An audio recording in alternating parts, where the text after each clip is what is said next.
It is 3:00 a.m. The absolute dead of night. Yeah, and you are staring at a glowing screen. The harsh blue light is just burning into your retinas. Or, maybe you are sitting in a parked car outside an empty gym. The engine is off. The engine is off. You're just staring at the steering wheel. Huh. Or maybe you are looking at a bank account balance and it only has double digits. Rent is due in 4 days. You are absolutely, fundamentally exhausted. Depleted. Right. Your chest is tight. Your breathing is shallow. And there's this heavy sinking pressure in your stomach. And every single fiber of your being is screaming at you to just quit. To walk away. Exactly. To close the laptop. Yeah. To turn the key in the ignition and drive home. To just be normal for once. Yeah. You are at the absolute edge of giving up everything you have worked for. Well, in that exact millisecond of despair, something invisible and highly mechanical is actually happening inside your skull. Wait, mechanical? Yes. You are not experiencing a moral failing.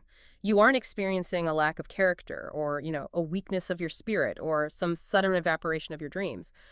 What is actually happening is that a specific region in your brain, Which region? it's called the anterior cingulate cortex, and it is running a cold, precise neurochemical cost-benefit analysis. Like an accountant. Very much so. It has measured the metabolic depletion in your body, it has weighed the emotional pain you are experiencing, and it has simply decided that the cost is no longer worth the expected payout. So it's math. It is a biological calculation. It is not a measure of your worth as a human being. Okay, I hear the science, I do. But I completely refuse to let us boil human ambition down to a calculator. Yeah. I mean, anyone who has ever achieved anything great, a championship, a successful startup, a medical degree, they will tell you that this specific moment of despair is exactly where the math has to be thrown out the window. But you can't just throw out, When your anterior cingulate cortex says stop, the human spirit has to say go. That is the essence of pushing past your limits. You have to override the system. You have to rely on heart. You have to just grind. it's a beautiful, romantic sentiment. Really, it is. But the hard truth is that grind is biologically unsustainable without the correct neurochemistry backing it up. Unsustainable. People do it all the time. They try. You can try to out-willpower your biology, but your brain always wins in a battle of attrition. Always. I know about that. If you attempt to force yourself forward using only panic, shame, or sheer stubbornness without the right dopaminergic support, you aren't just building mental toughness. What am I doing then? You are literally destroying the neural circuitry required to sustain long-term motivation. We are looking at a fundamental, irreconcilable clash in this deep dive. The raw, bleeding desire of the human spirit versus the cold, hard biological laws of motivation. Wow. Okay, well, the idea of that raw, bleeding desire, that is the foundation of almost every motivational speech ever recorded. Oh, excellent. It's the whole core of hustle culture.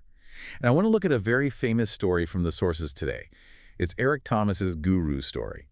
But I don't want to frame this as some old fable about a mysterious wise man on a mountain. Right, let's ground it. Yeah, let's frame this around someone real today. So picture a first-generation immigrant whose SaaS startup is just bleeding cash. A very high-stress environment. The highest. They have maxed out 3 credit cards. Their co-founder just walked out. They were facing total ruin, rock bottom. And they somehow managed to get a meeting with a mentor, a billionaire tech founder who has achieved the exact success they're desperate for. The ultimate lifeline. Right. So they sit down and they just beg for the secret. They want the strategy, the pitch deck template, the silver bullet. And the mentor looks at them and says, if you want to be on the same level I am on, meet me at the beach tomorrow at 4 a.m. Which is a classic disruption of normal routine.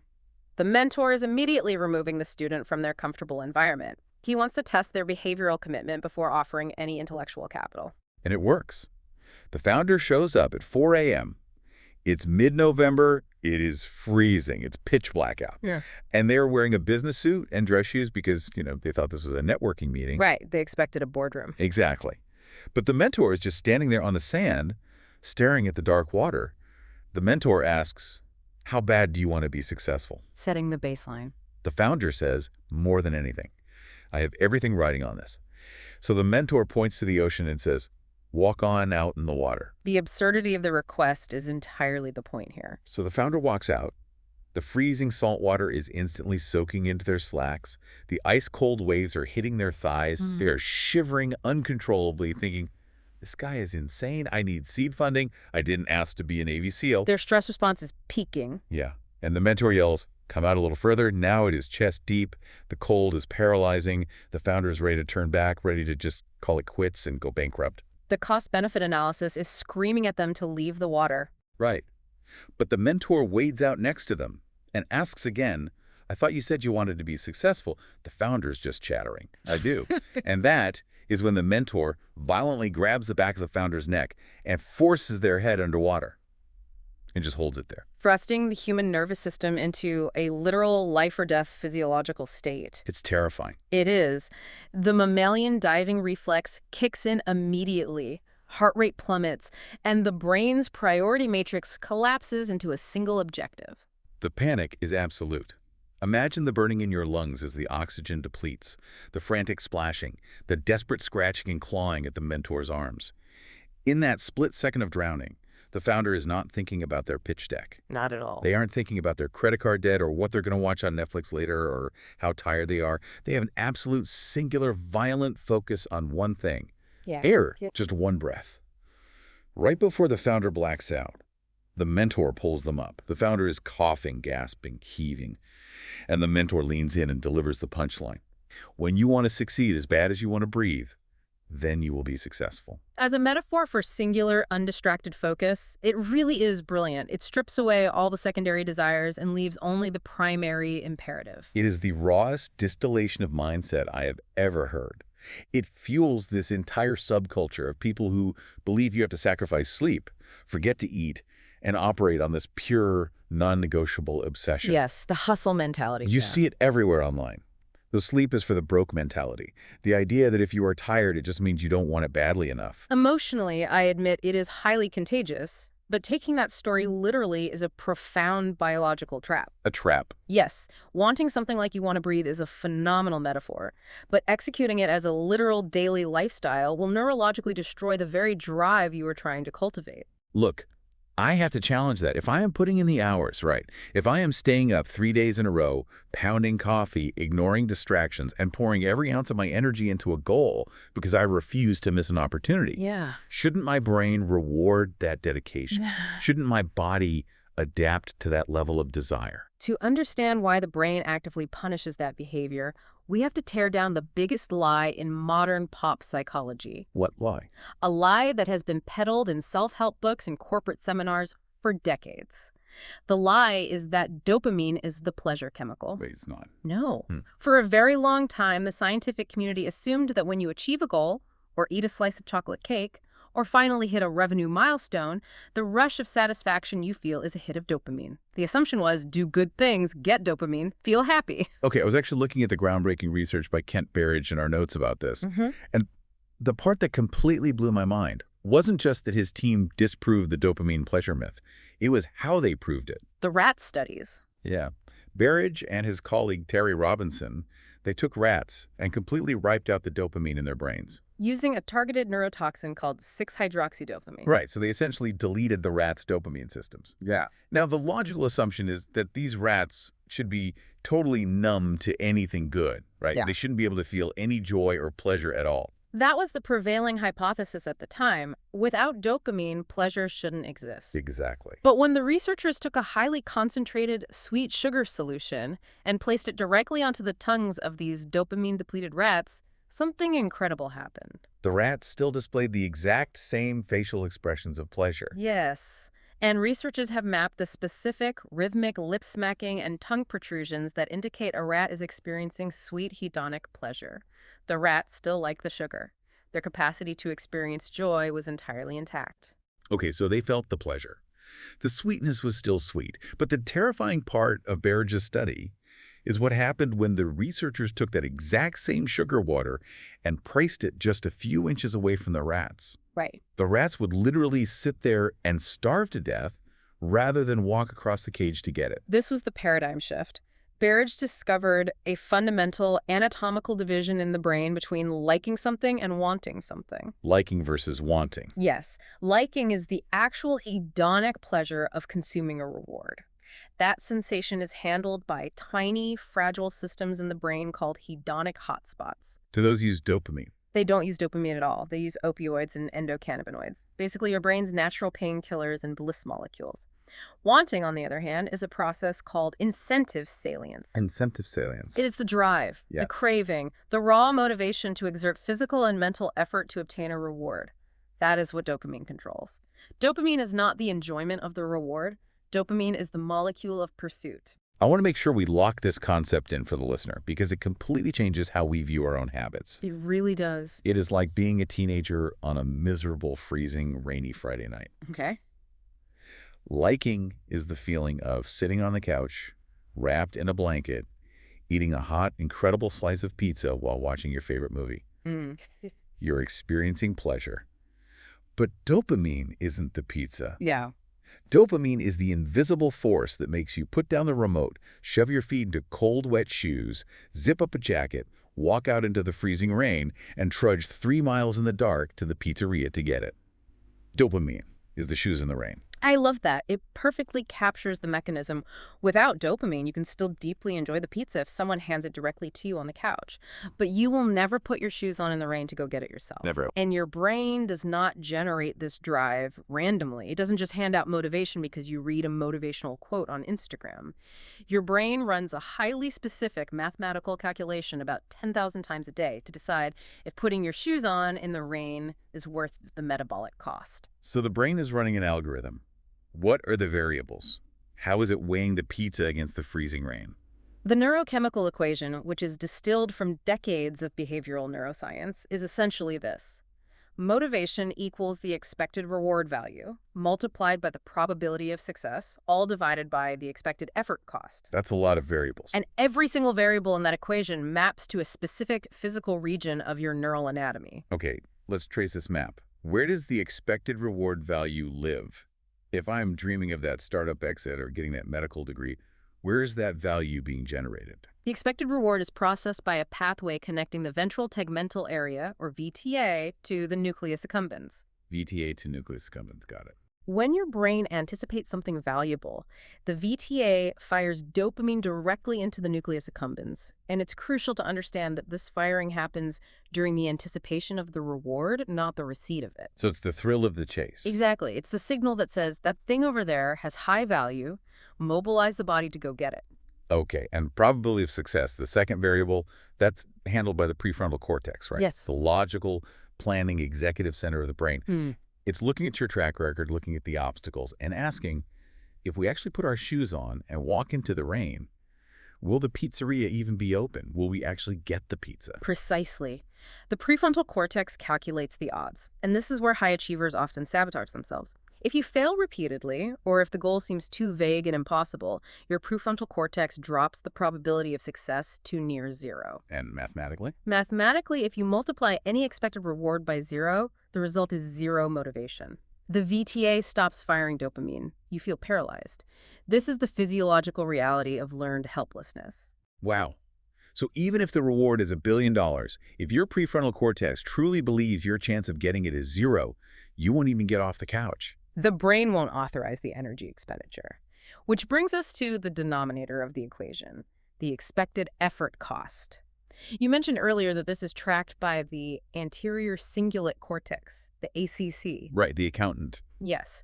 The ACC is the brain's internal auditor. It meticulously monitors how hard you are working. It tracks your heart rate, your muscular fatigue, the buildup of metabolites in your blood, and the psychological friction of the task. It totals up the pain. So my motivation is literally a tug of war. Is my VTA and nucleus accumbens screaming, look at the reward, while my ACC is screaming, look at the pain? Yes. And research from Oxford provides profound insight into how dopamine tips the scales in this tug of war.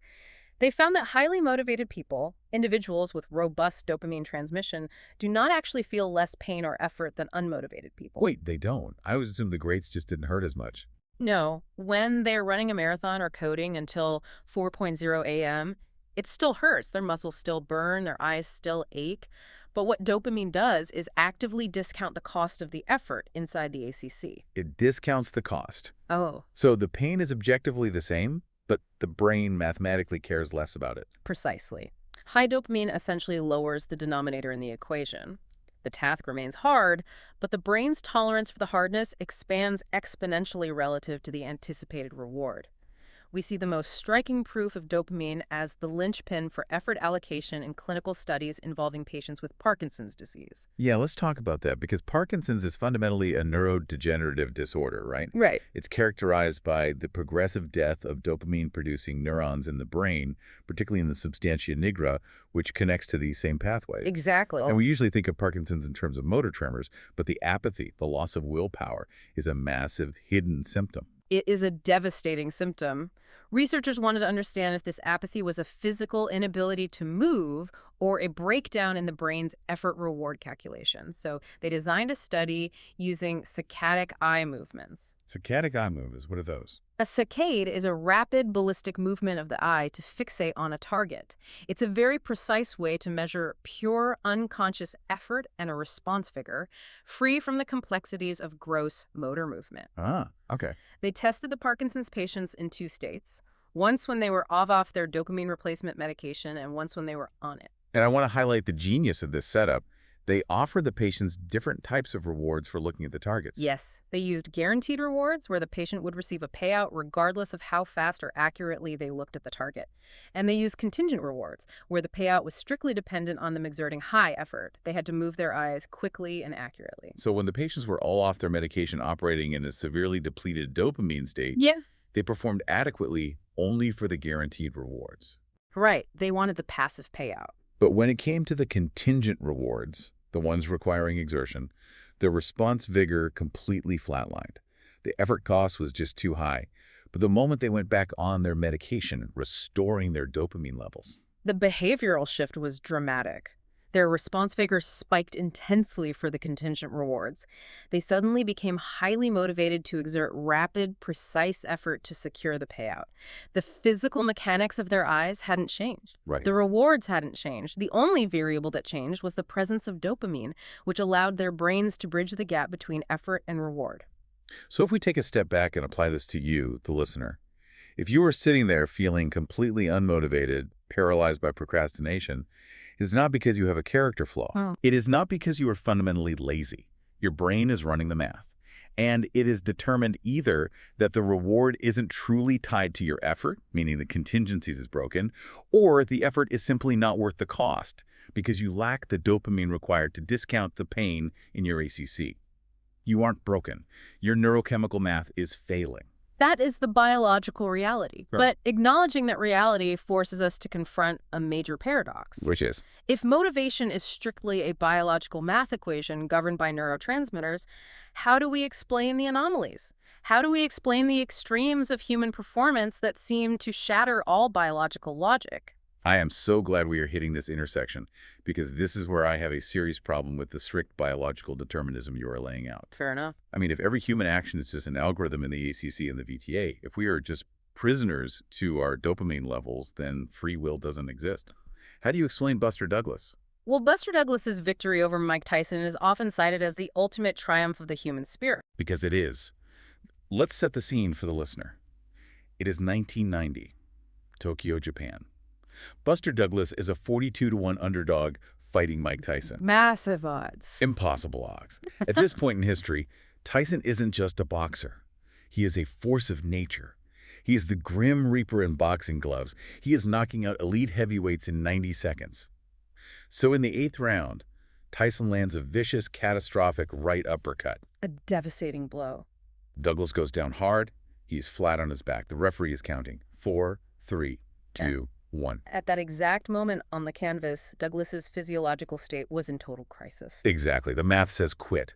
Every single biological signal in his anterior cingulate cortex is screaming that the physical trauma is too high, the probability of defeating Tyson is essentially zero, and the effort cost of standing up is potentially fatal. Yes. The math says stay down. The biology says stay down. Biologically, the cost was overwhelmingly high. The algorithm dictated submission. But he didn't stay down. He beat the count. Why? Right. Because he remembered his mother, who had died just 2 days before the fight. She had told everyone who would listen that her son was going to beat Mike Tyson.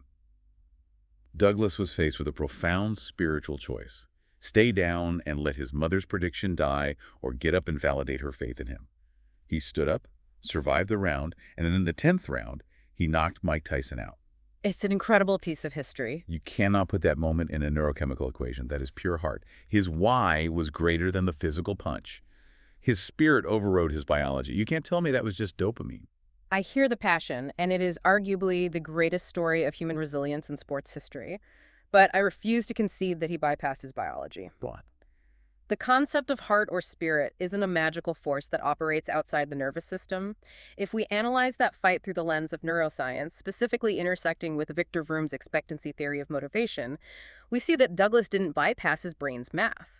His brain performed a miraculous, instantaneous recalculation. A recalculation. The physical trauma didn't magically disappear? Tyson's punch didn't suddenly hurt less? No, the physical trauma was constant. The denominator, the pain, was massive. But what happened in that fraction of a second on the mat was that his prefrontal cortex instantly recalculated the expected reward value. How? In psychology, we use a term called valence. Valence is the intrinsic attractiveness or emotional weight of a goal.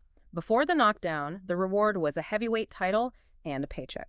High valence, sure, but perhaps not high enough to die for. But when he remembered his mother, the reward shifted. The goal changed. Exactly. The goal became honoring an absolute sacred promise to the woman who gave him life. The valence of that goal became astronomically high. So the meaning of the reward changed. Drastically. And that cognitive shift in the prefrontal cortex triggered a dopamine spike from the VTA into the nucleus accumbens, so violent, so massive, that it entirely dwarfed the ACC's effort cost. The denominator was crushed by the weight of the new numerator. Douglas didn't use magic to stand up. He used the ultimate demonstration of how a powerful cognitive why weaponizes your neurochemistry. He didn't override the math. He changed the variable so extremely that standing up became the only mathematically viable option for his brain. You're saying the why, the spiritual purpose, the heart, it doesn't bypass the biology. It commands the biology. Exactly. We aren't prisoners to the math. We are the architects of the variables. If we can assign a high enough meaning to the goal, the brain will synthesize the chemicals required to endure any amount of pain to get it. Precisely. The cognitive framing dictates the chemical release. But this forces us to draw a very uncomfortable line in the sand. We have to name exactly what separates the people who truly want success, the people who can change the variables, from the people who just think they do. Let's draw that line. If we look at the seminal research of John Salamone from the University of Connecticut, we see this exact separation played out in a laboratory setting. He used what is known as the T-Maze barrier test. I love the Salomon study. Walk us through the barrier test. This is where the science holds up a mirror to the listener.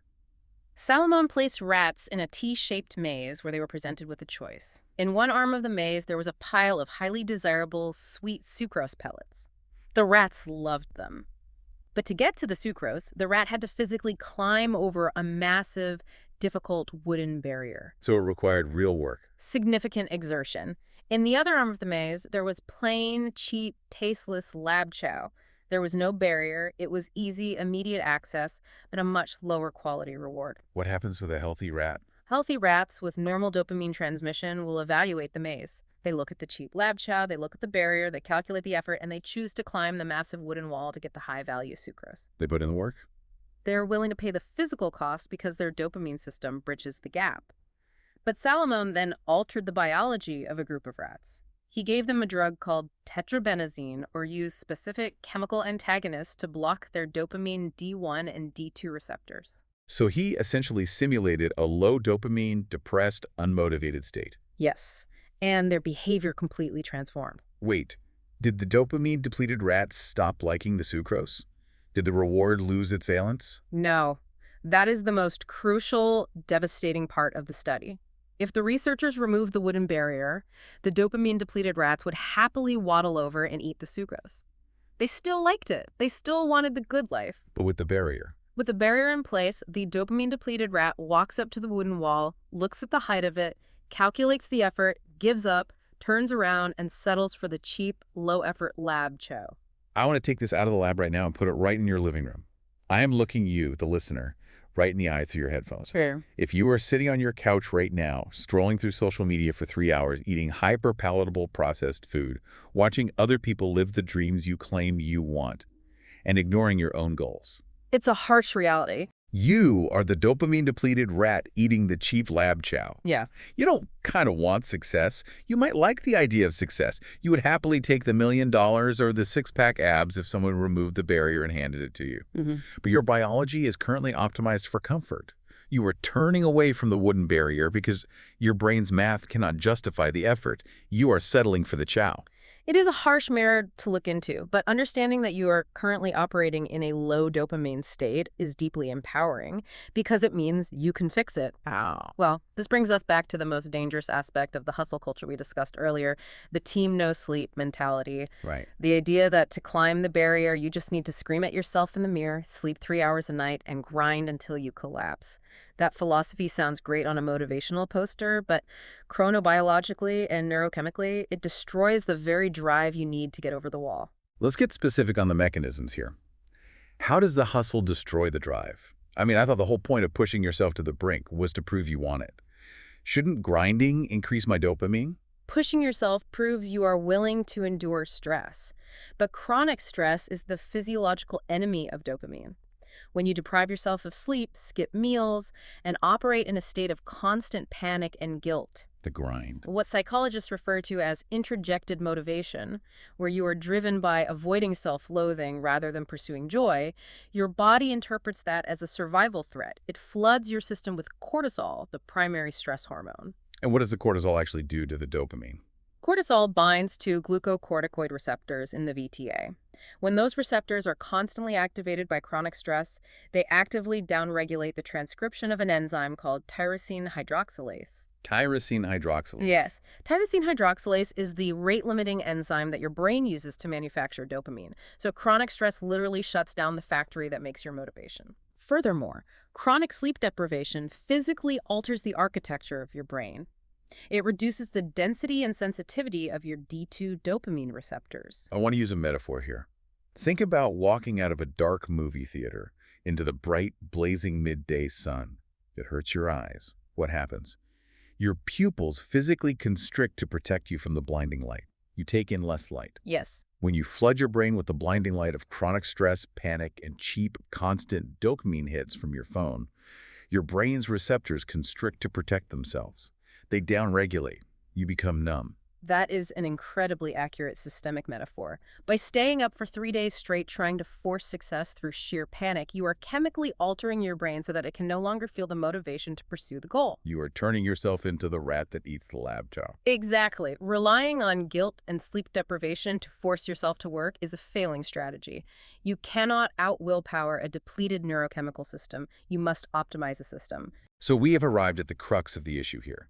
You need the raw, burning desire. The heart that Buster Douglas had, the desperation of the founder in the freezing ocean. But you have to fuel that desire with a protected, healthy neurochemical engine, or it burns out and leaves you eating the lab chow. The math has to be fixed. Our baseline for reward is so completely warped by cheap, easy dopamine from our phones, our food, our entertainment, that the real work of climbing the wooden barrier seems impossibly painfully hard. So how do we fix the math? How do we reset the system? To fix the algorithm in your head, you have to initiate a period of starvation. You have to starve the cheap dopamine pathways. You have to force your anterior cingulate cortex to reset its perception of what constitutes effort and reward. Like letting the pupils dilate again. Yes. If you remove the bright light, your pupils will eventually dilate again. Which brings us to the action phase of this deep dive. We aren't just going to leave you with theory. We have a specific, uncomfortable, but entirely doable challenge for you. A physical experiment you can run on your own neurochemistry to prove your desire, to prove you want it as bad as you want to breathe. It's a powerful protocol. For the next 24 hours, you're going on a cheap reward blackout. And the parameters of this experiment must be strict to force the neurochemical reset. For the next 24 hours, there is absolutely no unpredictable digital feedback. None. No scrolling through social media feeds, no checking vanity metrics, no swiping on dating apps, no endless YouTube algorithms. Second, no hyper-palatable processed food, no cheap sugar, no junk food designed in a lab to spike your dopamine without offering nutritional value. And what about caffeine? Third rule, no artificial stimulants beyond your absolute baseline functional coffee if you need it to avoid severe withdrawal headaches. The goal here is brutally simple. You are making the cheap lab chow unavailable. You are locking the door to that arm of the maze. By doing this, you are going to force your brain to look at the massive wooden barrier standing between you and your actual goal. And I want to walk you through exactly what you are going to feel hour by hour because it's going to be incredibly uncomfortable. In the first 3 hours, you will experience what we call the phantom reach. Your hand will involuntarily twitch toward your pocket for your phone. Your brain expects the habitual dopamine hit and will trigger mild anxiety when it is denied. It's so real. And then around hour 4 to 8, your interior cingulate cortex is going to throw a massive tantrum. You're going to feel profound mental fatigue, even if you haven't done any actual work. Your brain will scream at you that you need a break, that you deserve a little treat. Just 5 minutes of scrolling to take the edge off. By hour 8 to 12, you will hit the dopamine trough. The craving for the lab chow will peak. This manifests as intense apathy, irritability, and a deep sense of boredom. Your brain is essentially throwing a neurochemical strike, refusing to authorize energy because the easy rewards have been cut off. You are going to sit in the discomfort of that silence. You're going to let the boredom wash over you. Because somewhere between hour 12 and hour 16, the pivot happens. The turning point. The boredom becomes so acute that your brain starts searching for intrinsic challenges to solve. Your D2 receptors slowly begin to upregulate. They become sensitive again. By hour 24, by removing the low-effort alternatives, your brain recalibrates the math. It restores the biological contingency that effort equals reward. The wooden barrier suddenly stops looking like an impossible mountain and starts looking like the only logical path to satisfaction. Motivation is not a character trait you were born with. It is not a magic feeling that is going to descend from the sky and save you. It is a biological currency that you are spending every single second of the day. Stop spending your currency on cheap things you only like and start investing it in the things you truly want. But here's the most dangerous reality we must face. Cultivating raw desire and resetting your dopamine will only get you over the wall today. Desire alone will eventually destroy you without the architecture to sustain it, which is exactly what we cover next week. The cold, mechanical discipline of daily habits and the neurological proof of why willpower is a lie.